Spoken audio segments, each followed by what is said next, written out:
US investment green card. $800,000 must have legally documented money. Exit period after 3 years. Shuda LP 6302946180. ప్రస్తుతం మనం BJP రాష్ట్ర మాజీ అధ్యక్షులు సోమవీర్రాజు దగ్గర ఉన్నాము. అయితే ఈ వైసీపీ కార్యాలయాలు కూల్చివేతపై ఆయనతో మనతో మాట్లాడేందుకు రెడీగా ఉన్నారు. ఆయనతో మాట్లాడే ప్రయత్నం చేద్దాం. సార్ చెప్పండి, అసలు ఈ కూల్చివేతలు కక్షపూరితం అని చెప్పి వైసీపీ ఆరోపిస్తుంది. కక్షపూరితం కాదు, ఇన్లీగల్ అని చెప్పి టీడీపీ చెప్తుంది. అసలు మీరు ఎలా చెప్తారు? ఈ ఇల్లీగల్ కన్స్ట్రక్షన్ అనేది ప్రభుత్వంలో ఉండగా ఇల్లీగల్ కన్స్ట్రక్షన్ చేయడం అనేది ప్రభుత్వంలో ఉన్నటువంటి పార్టీకి సమంజసం కాదు. ఆ దృష్ట్యా ఎవరైనా ఇల్లీగల్ కన్స్ట్రక్షన్ చేస్తున్న సందర్భంలో ప్రభుత్వాలు ఈ విధంగా వ్యవహరించడం సహజం. గతంలో కూడా ఈ ప్రభుత్వం వైజాగ్లో అలాంటి చోట్ల చాలా చోట్ల ఈ ఇల్లీగల్ కన్స్ట్రక్షన్స్ని కూల్చివేయడం జరిగింది. అయితే అదేవిధంగా చూసుకుంటే చంద్రబాబు నాయుడు ఏదైతే జీవో ఇచ్చారో ఆ జీవో ప్రకారమే సైట్లు లీజ్ తీసుకుని దానిలో కార్యాలయాలను నిర్మించారు. టీడీపీ కార్యాలయాలు కూడా అదేవిధంగా నిర్మించారు గతంలో. దాని ఎలా చెప్తారు సార్ మీరు? అంటే జీవో ప్రకారం స్థలాలు తీసుకోవడం సహజం.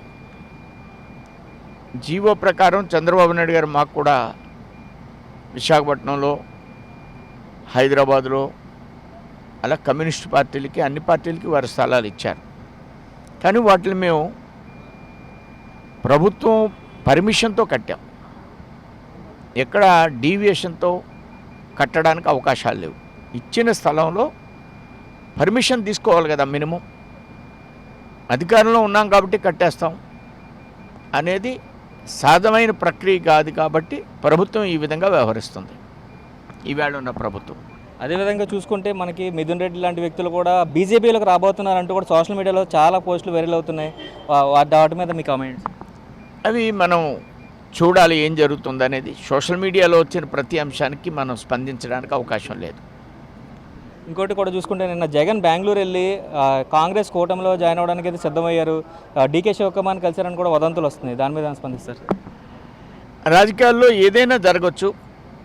ఇది జరగకూడదు, ఇది ఇలాగే జరగాలని అనడానికి అవకాశాలు లేవు. ఇది సోమవీర్రాజు గారు చెప్తున్న పరిస్థితి. అయితే ఇన్లీగల్ కన్స్ట్రక్షన్ జరిగింది కాబట్టి కూల్చివేతలు అనేవి జరిగాయి తప్ప లీజుకి ఇవ్వడం అనేది జీవో ప్రకారం ఉంటుంది. కానీ అయితే దాని కన్స్ట్రక్షన్కి కనీసం పర్మిషన్లు కూడా తీసుకోకుండా ప్రభుత్వంలో ఉన్నాం కదా, అధికారంలో ఉన్నాం కదా అని చెప్పి కన్స్ట్రక్షన్ నిర్వహించారు కాబట్టి కూల్చివేతలు అనేవి జరిగాయంటూ సోమవీర్రాజు మనతో పండుకున్న పరిస్థితులు ఉన్నాయి. కెమెరామెన్ విజయ్తో శంకర్, RTV, తూర్పుగోదావరి జిల్లా. మరిన్ని వీడియోస్ కోసం ఛానల్ ని సబ్స్క్రైబ్ చేయండి. లేటెస్ట్ అప్డేట్స్ కోసం వాట్సాప్ ఛానల్ ని ఫాలో చేయండి. అండ్ లింక్ డిస్క్రిప్షన్ లో ఉంది.